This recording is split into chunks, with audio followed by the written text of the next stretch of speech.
We've been conducting an experiment to see if remote viewers can accurately describe big news events a month before they happen. It's called time cross. Time cross targets are determined by the number of headlines and links that news events generate on the CNN, BBC, and New York Times websites. In July, 3 remote viewers recorded and published video sessions describing events they saw as generating the most news a month later in August. We don't select targets based on what we think are the most important or attractive events, and we don't select targets to match our remote viewing data. It is purely mathematical. We just count the number of times events generate headlines and links in these news services. Those numbers are public and they cannot be manipulated. There were 2 major events in August 2016, as tallied by the number of headlines on CNN, the BBC, and the New York Times: a massive earthquake in Italy and the ongoing war in Syria. There were 82 stories about the deadly earthquake in Italy. Meanwhile, the war in Syria escalated dramatically in August, generating 105 links and headlines. So, under the published rules of the project, the remote viewing results would be successful if the viewers described either the earthquake in Italy or the war, the bombing attacks, and the invasion of Syria. Some kind of explosive, falling, catastrophic event. Daz Smith's remote viewing session was recorded in July. He clearly described an earthquake. There's an intense sound, there's a high rumble sound, there's shaking. It feels like the ground itself is moving. Slowly I can feel the vibration. It feels internal, and things are shaking, squeaking. I can actually feel a structure squeaking, feel the metal of it squeaking. The vibrations get more intense, everything's shaking, the ground shakes. All I end up seeing is just a complete mess of what looks like pancake, broken, crushed. There's a great sense of loss of life, death and destruction, lots of carnage, mess, noise, dust. A real catastrophic event in an urban location, it feels like, that involves multiple structures and great loss of life. Princess Jeanee's session was recorded and published in July, just days before she gave birth to her first child. The very pregnant Jeanee described a military attack. Something landed here. There's a lot of smoke.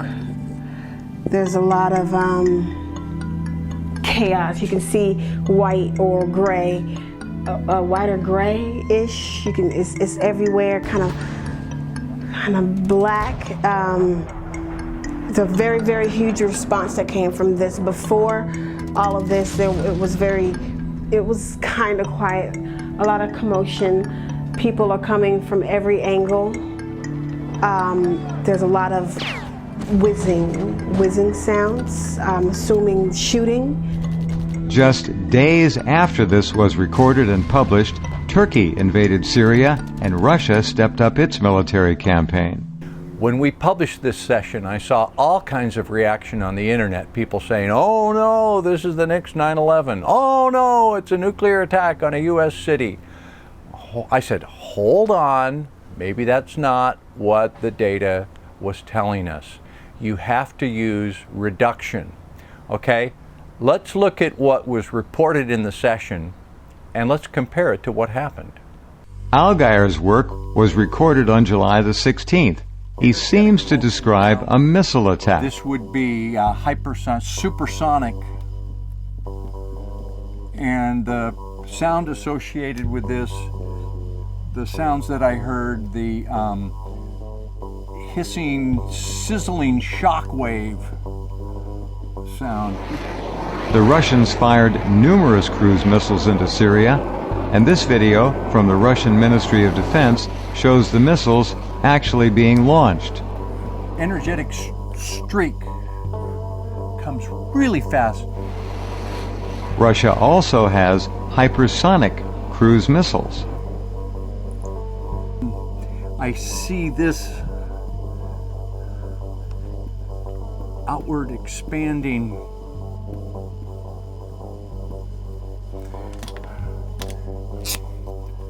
searing hot molten plasma right here.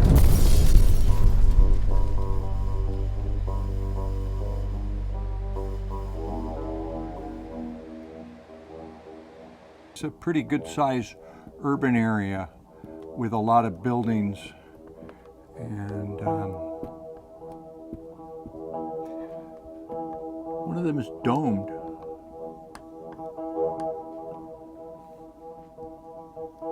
I'm not inferring that that's the U.S. Capitol, but there is a dome building. There's a lot of places that have dome buildings. There's bigger buildings here. Some of these are pretty tall. They've been impacted. I get a sense that the buildings have glass blown out. There's damage here. They're damaged by the shock wave. Actually, some of them are actually buckled. Structural, enough force that there's buckling and structural damage to some of the taller buildings. Certainly glass blown out. That's where I got the shards of glass, blast wave that broke all the glass out of them. They're not so damaged over here, but there's an area of big damage right here.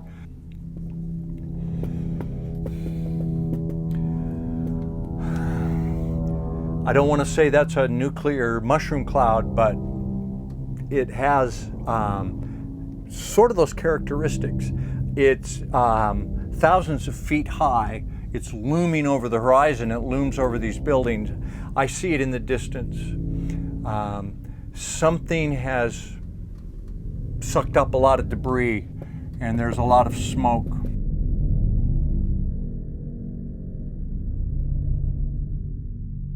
Allgire saw a large crater in an urban area.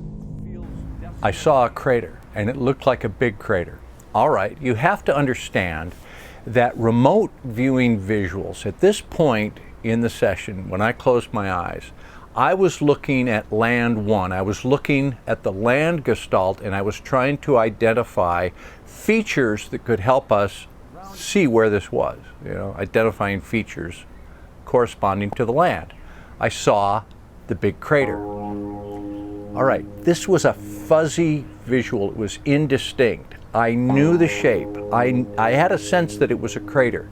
Not only are there huge craters caused by Russian cruise missiles, there is also a natural crater, an extinct volcanic crater in Aleppo, Syria.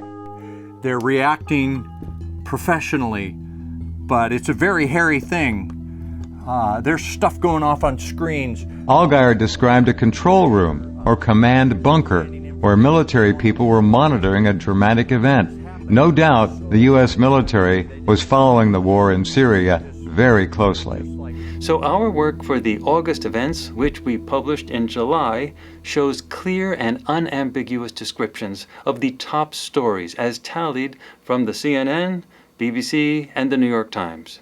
We don't pick the events, we just report them the month before they happen.